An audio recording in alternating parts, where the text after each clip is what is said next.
Google, Microsoft, Facebook, Salesforce, and some other tech companies in the spotlight over policies giving extra time off to parents trying to manage with kids remote and hybrid schools, all taking place around the country. Some employees without kids say it's unfair.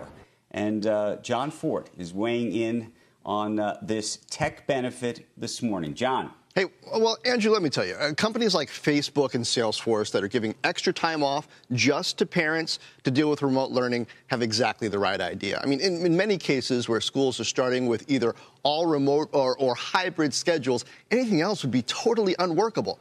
I know COVID adjustments are hard for everyone, but they're a special hell for the parents of school-aged children. I mean, imagine having a wonderful, precious, needy creature interrupting you constantly for help with long division or more descriptive adjectives or my computer won't work. And yes, a lot of this falls specifically on working mothers. Tech companies are known for their perks, generous wellness benefits, free food, but this targeted time off just for parents might be the best one, not just for the workers, but for society. Okay, John, so why does anyone have a problem with this? Well, Andrew, I mean, on the other hand, diversity is big right now, right? So seeing things from someone else's point of view. So it's funny how tech executives who tend to be in the married with kids demographic decide to target a COVID benefit just to people with kids. I mean, look, I get it that parents have it especially tough. So we got to make some adjustments. You know who else has it tough? People with aging parents who aren't sick or in nursing homes, people with out-of-work siblings, single, childless people whose COVID isolation has them staring down depression. Parents aren't the only ones who could use a break. Time is money, people, so when companies give parents more time, they're actually giving them more money. So how about this, Silicon Valley? Give parents extra time to deal with their kids, but give everyone else the choice between some mental health or family time off or a bonus equivalent to that time. It's only fair, guys.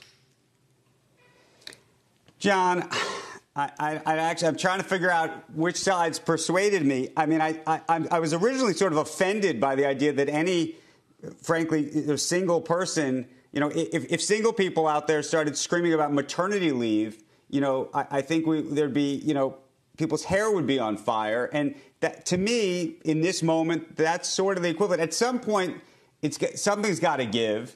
And I just don't know, you know, where the line is, because at some point, if you said you want to do it for parents and grandparents, and I accept that. I actually think we should try to the extent you can have empathy and do that. But the question is, where is the line? Do you want to come down on that? Well, it's that empathy thing that you said, Andrew, and I think it's easy for you to see, for us to see the struggle of somebody who's having a similar struggle to ours. I mean, sure, tech executives, a lot of them aren't maybe directly struggling. They have help at home, but they have friends in the same demographic who are having trouble with kids. It might be harder to see the struggles of somebody who's feeling especially isolated, the people who take on the extra work when someone else has to be out for a period of time. And I think during this time, even some companies are using technology to check in on employees, these pulse checks, to really hear how they're doing. You got to look at that data and really think outside of our usual boxes to understand how people are doing. Because, look, this pandemic really is affecting